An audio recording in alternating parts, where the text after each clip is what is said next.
Hello students.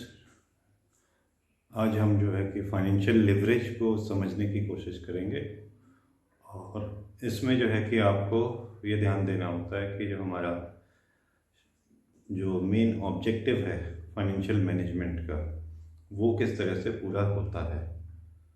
और main objective हमारा है maximisation of share holders wealth. अब शेयर होल्डर्स वेल्थ जो है वो हम ईपीएस से मेज़र कर लेते हैं, अर्निंग पर शेयर से। तो किस तरह से हम ईपीएस को बढ़ाएं, तो उसके लिए एक ऑप्शन हमारे पास होता है डेट।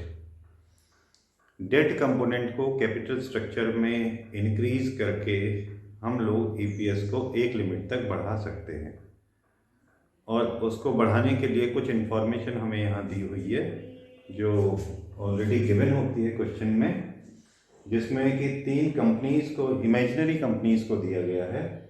इनकी शेयर कैपिटल है 10 लाख, 4 लाख, 6 लाख और इनके जो लोन्स हैं वो 15% की रेट से हैं, 15% पर एनम।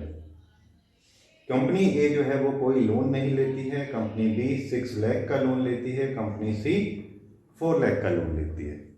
ठीक, इसके अलावा इन्होंने बोला है टोटल कैपिटल हर केस में 10 लाख रुपए रहेगी 10 लाख की। तो कंपनी ए का है जैसे यहाँ पर, तो कंपनी ए का यहाँ पर तो नील था लोन, तो ये 10 लाख ही हो जाएगा।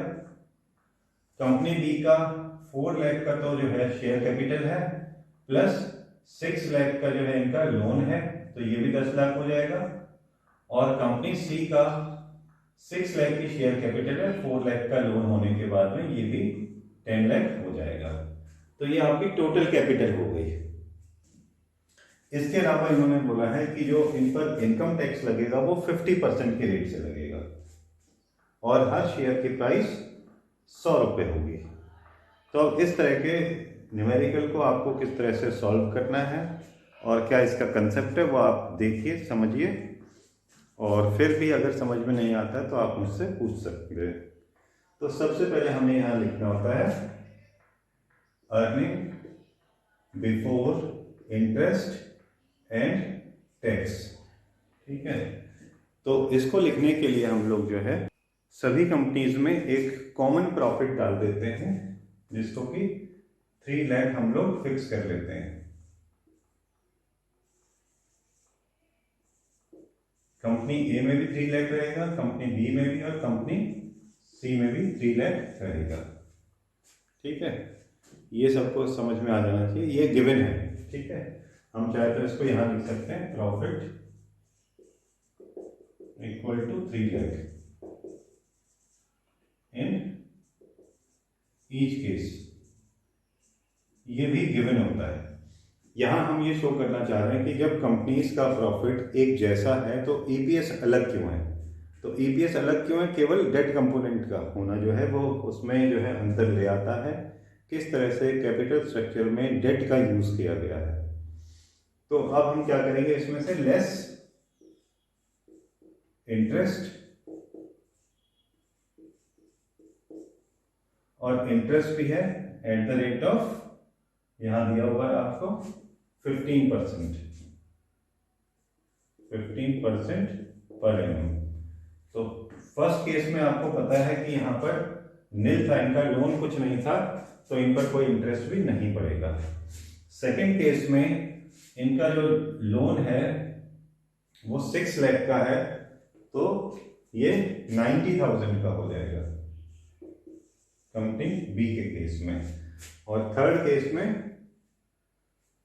इनका लोन है 4 लाख का, तो 4 इंटू 15 60,000 का इनका इंटरेस्ट हो जाएगा। अब इसको लेस कर देते हैं। ठीक है, तो कंपनी ए के केस में तो ये 3 लाख ही रहेगा, कंपनी के बी के केस में 2,10,000 हो जाएगा, और कंपनी सी के केस में 2,40,000। तो अभी हमने क्या किया, केवल इसमें से इंटरेस्ट को लेस कर दिया है। कंपनी ए ने कोई लोन नहीं लिया था, इसलिए उस पर कोई इंटरेस्ट भी लेस नहीं हुआ है। तो ये काफी सिंपल है।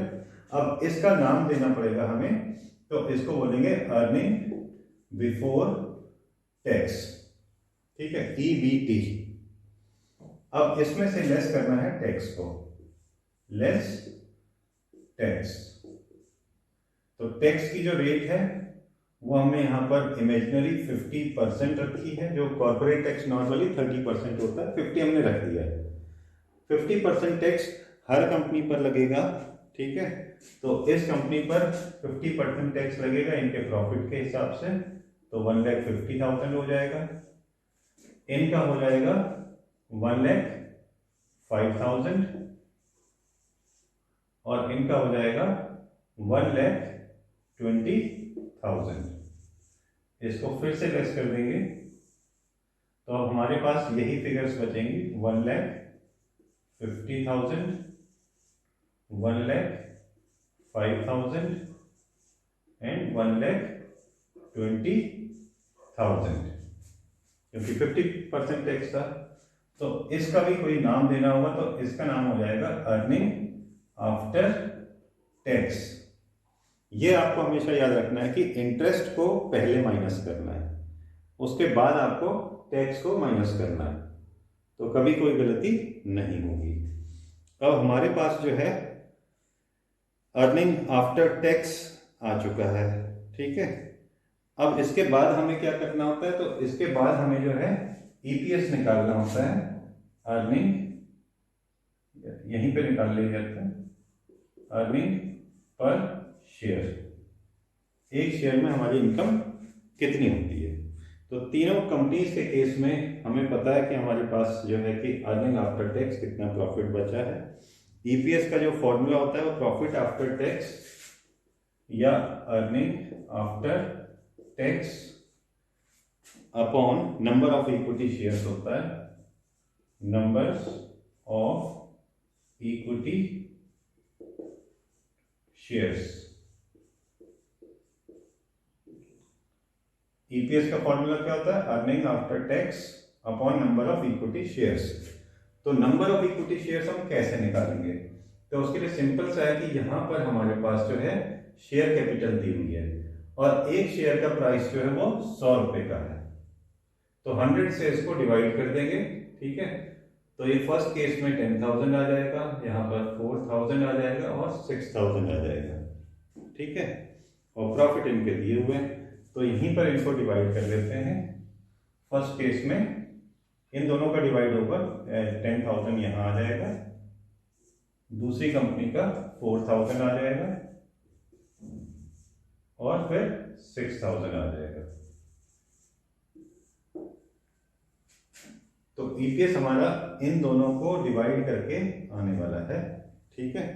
तो फर्स्ट केस में आपका आ जाएगा लगभग 15, ठीक है। सेकंड केस में आ जाएगा 26.25 और थर्ड केस में ये सीधा 20 आ जाएगा, ठीक है। अब आपको इसको जो है कि एनालाइज करना है कि कौन सी कंपनी है जिसको सबसे ज्यादा ईपीएस मिल रहा है। तो इस केस में कंपनी सी को जो है मैक्सिमम ईपीएस नहीं मिल रहा है, यहाँ पर 20 है, इसको मिनिमम मिल रहा है, सबसे ज्यादा जो है वो 26.25 वाली को मिल रहा है। तो ये दोनों कंपनी इस लिस्ट में से हट गई, ठीक है। मेन हमारे पास रह गई कंपनी बी। अब कंपनी बी में ऐसा क्या हुआ कि 26.25 का ईपीएस मिल रहा है अर्निंग पर शेयर। तो उसके लिए हम ये देखते हैं कि सबसे ज्यादा इंटरेस्ट भी इन्होंने दिया है, यानी कि इन्होंने अपने डेट कंपोनेंट में या कैपिटल स्ट्रक्चर में डेट कंपोनेंट का सबसे ज्यादा यूज किया है। मेन फैक्टर है ये कि इन्होंने जो है सबसे ज्यादा लोन लिया है। इस ज्यादा लोन लेने की वजह से ज्यादा इन्होंने जो है कि अपने प्रॉफिट को कम किया है। इनका प्रॉफिट देखो सबसे कम है, क्योंकि जो इंटरेस्ट ऑन लोन होता है वो प्रॉफिट एंड लॉस अकाउंट में डेबिट साइड में लिखा जाता है। तो उसकी वजह से क्या होता है कि नेट प्रॉफिट की वैल्यू कम हो जाती है। अब प्रॉफिट ही कम होगा जिस कंपनी का, तो उस पर टैक्स भी कम लगेगा। तो इनका इंटरेस्ट तो सबसे ज्यादा है, यहाँ पर देखो ये मैक्सिमम है, लेकिन जो इनका टैक्स है वो मिनिमम है। इन तीनों को अगर हम कंपेयर करते हैं तो ये मैक्सिमम इंटरेस्ट दे रहे हैं और मिनिमम टैक्स दे रहे हैं। क्यों? क्योंकि मैक्सिमम इंटरेस्ट देने की वजह से प्रॉफिट इनका सबसे कम हो गया था। स्टार्टिंग तो सबने एक साथ ही की थी 3 लाख से, लेकिन ज़्यादा इंटरेस्ट दिया, ज़्यादा लोन लिया, ज़्यादा इंटरेस्ट दिया, प्रॉफिट सबसे कम हो गया, टैक्स भी सबसे कम हो गया और ईपीएस सबसे ज़्यादा बढ़ गया। और यही हमारा ऑब्जेक्टिव था कि ऐसे डेट कंपोनेंट का कैपिटल स्ट्रक्चर में किस तरह से यूज़ करें कि हमारा ईपीएस मैक्सिमम आ जाए। तो इसके कई सारे केसेस होते हैं, इसमें मैक्सिमम आया, हमें मिनिमम निकालने को भी मिल सकता है। तो मिनिमम हम इस तरह से निकाल सकते हैं कि लोन ना लें, ठीक है। और आगे जाकर जो है एक लिमिट ऐसी भी आती है जहाँ पर कि हमें देखना पड़ता है कि कहाँ तक हम लोन ले सकते हैं, क्योंकि अभी तक तो ये कंसेप्ट बता रहा है आपको कि जो ज़्यादा लोन लेगा वही फायदे में होगा, उसी का ईपीएस सबसे ज़्यादा बढ़ेगा।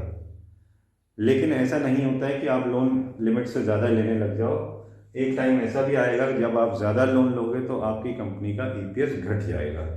तो इसमें अलग अलग केसेस होते हैं। एक केस होता है कि जिसमें ईपीएस बढ़ता है, एक केस होता है जिसमें कम होता है, एक केस होता है जिसमें स्टेगनेंट रहता है।